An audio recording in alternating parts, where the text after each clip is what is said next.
What if you woke up tomorrow morning and it was Tuesday, March 15th? Normal day. You go to work, have the same conversations, meet the same people, live your routine. Then you go to sleep. And when you wake up, it's Tuesday, March 15th again. The exact same day, same news on the radio, same weather, same conversations word for word. You think you're losing your mind, but it happens again. And again. Day after day, you're living March 15th on repeat, and no one else notices, because for them, time is moving forward normally. This isn't a movie plot. This is the daily reality for thousands of people whose brains have trapped them in temporal loops they can't escape. Not because physics broke, not because time stopped, but because the organ responsible for perceiving time, the human brain, malfunctioned in ways that create the subjective experience of living the same day forever. And the horror isn't that it sounds impossible. The horror is that it's documented, diagnosed, and for the people experiencing it, absolutely real. 3 people, 3 different mechanisms, 1 nightmare. Welcome to the neuroscience of temporal imprisonment. Michael Torres was 35 years old when every single day started feeling like a repeat. Not metaphorically, literally. He would wake up in his Chicago apartment, and before his eyes even opened fully, the thought would hit him like a wave of nausea. I've already lived today. This exact morning. These exact sensations. This exact moment. Michael would go to work as a graphic designer, and every conversation with his colleagues felt like reading from a script he'd already memorized. They'd say something, and he'd know what was coming next. Not because he was psychic, because his brain was telling him he'd already heard it, already responded to it, already lived this interaction days, weeks, months ago. The technical term is chronic deja vu, and for Michael, it wasn't occasional. It was constant, unrelenting. Every moment of every day felt like a carbon copy of a moment he'd already experienced. He couldn't distinguish between actual memories and the overwhelming false signal his brain was sending. Walking into a room triggered it. Meeting someone triggered it. Reading an email, eating breakfast, hearing a song on the radio. Everything carried this suffocating sense of repetition that made time feel meaningless. Michael's neurologist ordered brain scans. The results showed abnormal activity in his temporal lobe, specifically in the hippocampus, the region responsible for memory formation and time perception. The scans revealed something disturbing. Michael's brain was experiencing constant low-level electrical activity similar to epileptic firing, but without full seizures. His memory encoding and retrieval circuits were crossed, misfiring, sending false signals that every new experience was actually an old memory. Every moment was being tagged as already happened, even as it was happening for the first time. Normal deja vu lasts seconds. Michael's lasted all day, every day. He started keeping a detailed journal, writing down conversations, events, anything that happened, trying to prove to himself that days were actually different. He'd read back through entries and see objectively that yesterday's conversations were not the same as today's, but the feeling persisted. His logical mind knew the truth. His emotional brain screamed otherwise. The disconnect destroyed him. He lost his job because he couldn't function, couldn't engage in meetings, couldn't focus on projects, because to his perception, he'd already done all of it, already failed at it, already lived through the disappointment of being let go, even though it hadn't happened yet. Michael's doctor tried anti-epileptic medication, no improvement. His case was resistant to treatment, so Michael learned to live in a world where every Tuesday felt like the same Tuesday, where time became a prison built from his own malfunctioning neurons. Sarah Martinez had a different path into temporal imprisonment, but the destination was the same. She was 29 years old when COVID-19 lockdowns began in March 2020. Sarah lived alone in a Seattle apartment, worked as a software engineer from home, and for 8 months straight, her life became a perfect loop of identical days. 7 a.m. alarm, shower, coffee, 8 a.m. to 5 p.m., laptop open, video calls, coding, emails. 6 p.m., order delivery or heat up leftovers, Netflix, 11 p.m., sleep. Repeat, no variation, no social contact, no novel experiences. Nothing to differentiate Tuesday from Wednesday from Thursday. And slowly, without realizing it was happening, Sarah lost the ability to perceive time. Her brain stopped creating the temporal markers it uses to distinguish days. By June, she couldn't remember if something had happened yesterday or 3 weeks ago. By August, she'd stopped trying to keep track. Every morning felt identical because, objectively, every morning was identical. The phenomenon is called monotony-induced time collapse, and it's based on how the hippocampus measures the passage of time. The brain marks time through novelty. New experiences create anchor points, memory markers that let you differentiate Monday from Tuesday. But when days are exactly the same, there are no anchors, no markers. Time compresses into an undifferentiated blur. Sarah thought the pandemic lasted maybe 2 or 3 months. When restrictions finally lifted in November, she looked at the calendar and couldn't process that 8 months had passed. Subjectively, she'd experienced maybe 6 weeks of actual time. The rest had collapsed into what felt like one endless repeating day. Her friends described it as losing chunks of 2020. Sarah described it as living the same day for what felt like eternity. The psychological impact was devastating. When Sarah finally returned to normal life, she experienced severe temporal disorientation. She'd be in a conversation and suddenly couldn't remember if she'd already had this exact conversation yesterday. She'd walk into a coffee shop and feel overwhelming deja vu. Not because she'd been there before, but because her brain had learned during those 8 months that coffee shop visit was part of the repeating loop. Sarah developed acute anxiety around routine. She forced herself to vary everything. Different breakfast every day, different route to the grocery store, different shows, different schedule, different everything. Because she was terrified of slipping back into the loop, terrified that if she let days become identical again, time would stop progressing and she'd be trapped forever in some psychological March 15th that never ended. Her therapist explained that millions of people experienced variations of this during COVID. The constant question, "What day is it?" became universal because isolation and monotony destroyed everyone's temporal perception. But for Sarah, it wasn't just a strange experience. It was trauma, because she'd felt firsthand what it's like when your brain stops measuring time, when existence becomes a single repeating day that you can't escape. And even now, years later, she checks her calendar obsessively, counts the days, marks variations, desperate to prove to herself that time is still moving forward and she hasn't fallen back into eternal Tuesday. David Chen's temporal prison was different from both Michael's and Sarah is because David built it himself. He was 42 years old, an accountant in Denver, and he'd been diagnosed with severe OCD in 2018.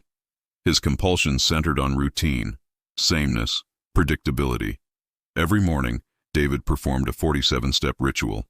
Shower in exact order, shampoo, conditioner, body wash, face, dry off in specific sequence. Get dressed in precise pattern. Underwear, undershirt, left sock, right sock, pants, shirt, belt. Breakfast had to be prepared identically every single day. Toast cooked exactly 2 minutes. Coffee brewed at 7:45 a.m. Eat at table, same seat, same placement of cup and plate. Any deviation from this sequence triggered overwhelming anxiety. If David got interrupted at step 23, he had to start over, back to step 1. If he accidentally put his right sock on before his left, he'd have to remove both and start the entire getting dressed ritual from the beginning. This wasn't preference. This was compulsion. David's brain had trapped him in a behavioral loop that he couldn't break without experiencing catastrophic panic. And over the years, the routine expanded. His drive to work had to follow the same route. His tasks at the office had to be done in the same order. His evening had to follow the same pattern. David had effectively made every day identical not by circumstance, but by neurological demand. His OCD had turned him into a prisoner of March 15th, living it over and over by his own design, unable to move forward, because his brain screamed that variation meant danger. The consequences destroyed his life. David couldn't travel because new environments broke his routine. He couldn't maintain relationships because other people introduced unpredictability. He quit his job when the office relocated to a new building because the new commute disrupted his pattern, and he couldn't function. For 5 years, David lived the same day, voluntarily, except it wasn't voluntary. That's the paradox of OCD. He knew logically that days could be different, that he could change his routine, that nothing terrible would happen if he had cereal instead of toast. But knowing didn't matter. The compulsion overrode logic. His brain demanded sameness, and any attempt to resist triggered such severe anxiety that compliance was the only option. David's therapist worked with him on exposure therapy, gradually introducing tiny variations, putting socks on in different order, taking a different route to the grocery store. Small changes that felt to David like breaking out of a time loop, like time starting to move again after being frozen. Progress was measured in millimeters. After 2 years of therapy, David could tolerate minor disruptions without restarting his entire day, but the core loop remained. His brain still demanded the routine, still insisted that sameness meant safety. And so David continued to live his carefully constructed temporal prison, trapped in March 15th by his own mind. 3 people. 3 completely different mechanisms creating the same subjective reality. Michael's temporal lobe malfunction tells him every moment is a repeat, even though objectively, time is moving forward. Sarah's environmental circumstances during COVID collapsed 8 months into what felt like a single endlessly repeating day, because her brain had no novel experiences to mark time's passage. David's OCD compels him to enforce identical routines every day, creating behavioral sameness that mimics a time loop. But the result is identical for all 3. They're living the same day, over and over, trapped in eternal Tuesday, not by broken physics, by broken neurology. And the terrifying truth is that they're not alone. Thousands of people with chronic deja vu disorder experience constant false memories of having lived each moment before. Millions experience temporal collapse during isolation. Nursing home residents, prisoners, anyone trapped in monotonous environments where days blur together. Countless individuals with OCD enforce behavioral loops that make every day functionally identical. These aren't science fiction scenarios. These are documented medical and psychological conditions. And they reveal something disturbing about human perception of time. It's not objective. It's not reliable. It's a construct created by your brain based on memory, novelty, and pattern recognition. And when those systems malfunction, time doesn't just feel broken. From your subjective perspective, it is broken. You're stuck. Living March 15th forever. While everyone else moves forward, you remain behind. Trapped in a temporal loop that exists nowhere except in the prison of your own mind. The human brain doesn't experience time directly. It constructs time, assembles it from memory, perception, and pattern recognition, which means your sense of how fast or slow time moves, whether days feel distinct or identical, whether you're progressing forward or stuck in place. All of that is manufactured by neural circuits that can malfunction, just like any other biological system. Michael's chronic deja vu isn't a perception problem, it's a hardware problem. His temporal lobe fires incorrectly, and the result is a constant false signal telling him that every new moment is actually an old memory. Sarah's time collapse during COVID wasn't psychological weakness. It was her hippocampus failing to create temporal markers because there were no novel experiences to mark. David's OCD loop isn't a choice. It's a compulsion driven by abnormal activity in his basal ganglia, the brain region controlling habits and routines. These aren't mysteries. They're documented neurological and psychological conditions, and understanding how they work reveals something deeply unsettling.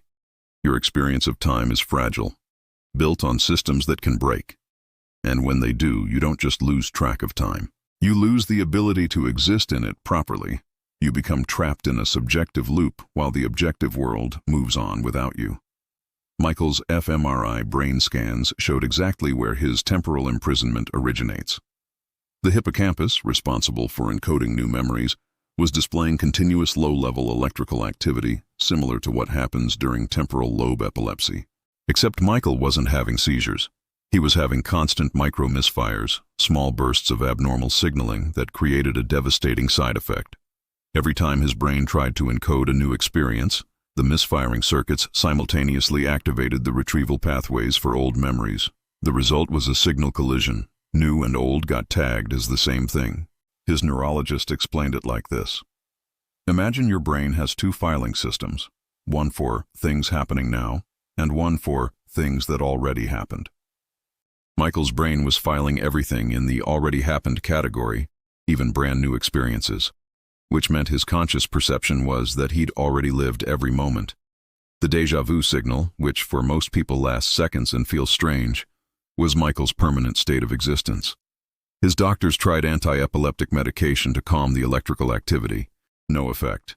His case was treatment-resistant. So they moved to cognitive behavioral therapy, teaching Michael to recognize the false signal and ignore it. Intellectually, he learned to tell himself, "This is new, even though it feels old." But emotionally, the feeling never stopped. Michael describes it as living with constant background noise that you can never turn off, a voice in your head screaming, "You've already done this," while you're trying to do it for the first time. The psychological toll is immense. Michael joined an online support community for people with chronic deja vu disorder. He discovered hundreds of others experiencing the same temporal nightmare. One member described feeling like she was watching her life as a movie she'd already seen. Another said he stopped making decisions because it felt pointless when every outcome felt predetermined by memory. The condition destroys the sense of agency, of free will, of forward motion. Because if every moment feels like a repeat, what's the point of living it? Michael's journal became his lifeline. He writes everything down obsessively. Conversations, events, emotions. And when the deja vu signal hits, when his brain insists he's already lived this exact moment, he reads back through his entries to prove he hasn't. The proof helps. Barely. Because the feeling doesn't care about proof. His logical brain knows today is different from yesterday. But his emotional brain lives in eternal Tuesday, and no amount of evidence can convince it otherwise. Michael hasn't worked in 2 years. He tried going back, but the constant deja vu made it impossible to function in an office environment. Meetings felt like repeats. Projects felt like things he'd already failed at. Conversations with colleagues looped in his head as memories he couldn't place. He's on disability now, living in his apartment, trying to find meaning in days that all feel identical even when he knows they're not. Sarah's experience during COVID revealed a different mechanism of temporal imprisonment, one that millions of people touched during lockdowns, but few experienced as intensely. The hippocampus doesn't just store memories, it creates temporal sequence. It marks time by anchoring novel experiences along a timeline, giving you the sense that Monday was distinct from Tuesday because different things happened. But when nothing novel happens, when days are functionally identical, the hippocampus has nothing to mark. Time compresses. Sarah's 8-month isolation wasn't 8 months to her brain. It was maybe 6 weeks of perceived time stretched across 32 weeks of actual time. Studies conducted during COVID confirmed this phenomenon globally. People in strict lockdowns consistently underestimated how long isolation had lasted. Their subjective experience of time was dramatically shorter than objective reality. Because the brain doesn't count days, it counts experiences. And when experiences don't vary, days collapse into an indistinguishable mass.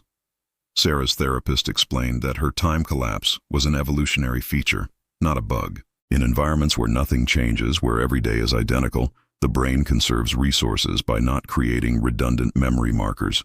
Why waste energy recording Tuesday if Tuesday is identical to Monday? Just overwrite the file.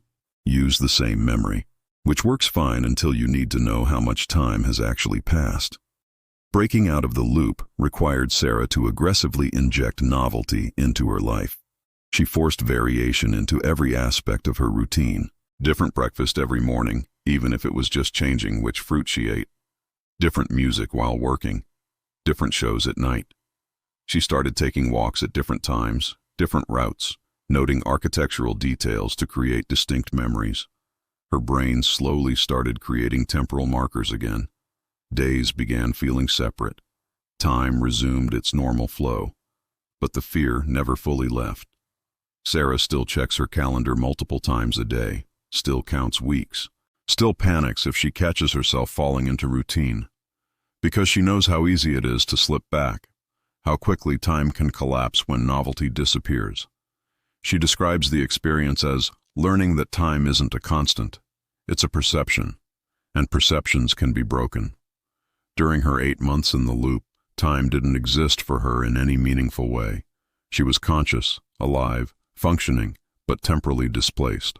living in a single expanded moment that felt like it would never end.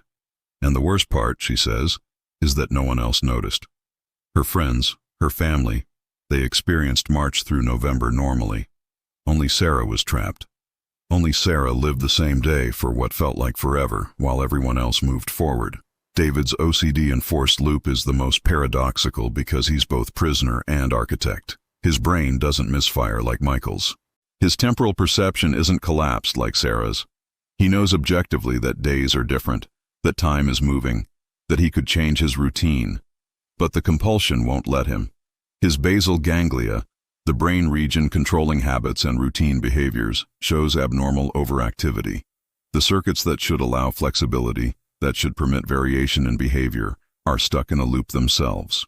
Neurologically, David's brain is repeating the same pattern because it's locked into a state where sameness equals safety and change equals catastrophic threat. His therapist uses exposure therapy, gradually introducing tiny variations to help David's brain learn that change won't destroy him. First step, wearing socks in different order. It took David 3 weeks to tolerate this without severe panic. Next, driving a different route to the grocery store. 6 weeks of practice before the anxiety became manageable. Each small change feels to David like breaking out of a time loop, like time starting to move again after being frozen. But the progress is agonizingly slow. After 3 years of intensive therapy, David can handle minor unexpected disruptions without needing to restart his entire day. But the core routine remains untouchable. Morning ritual still 47 steps.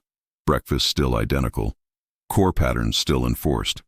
The treatment reveals something fascinating about how brains create temporal experience. David's OCD doesn't just make him repeat behaviors. It makes him experience those repetitions as necessary for survival. His brain has essentially convinced him that if he breaks the loop, something terrible will happen. Not logically, emotionally, on a level he can't reason with. So every day, he rebuilds March 15th. Same breakfast, same routine, same everything. And to his subjective experience, time has stopped progressing because nothing ever changes. He's trapped himself in a behavioral time loop that's as real to him as Michael's neurological one or Sarah's environmental one. The mechanism is different, but the result is identical. Days blur together. Time loses meaning. Forward motion becomes impossible. David describes therapy as learning to let time move again, one tiny variation at a time. But he's honest about the prognosis. He'll probably never fully escape. His brain is too deeply wired into the loop. The best he can hope for is to widen the prison. Make it a little less confining.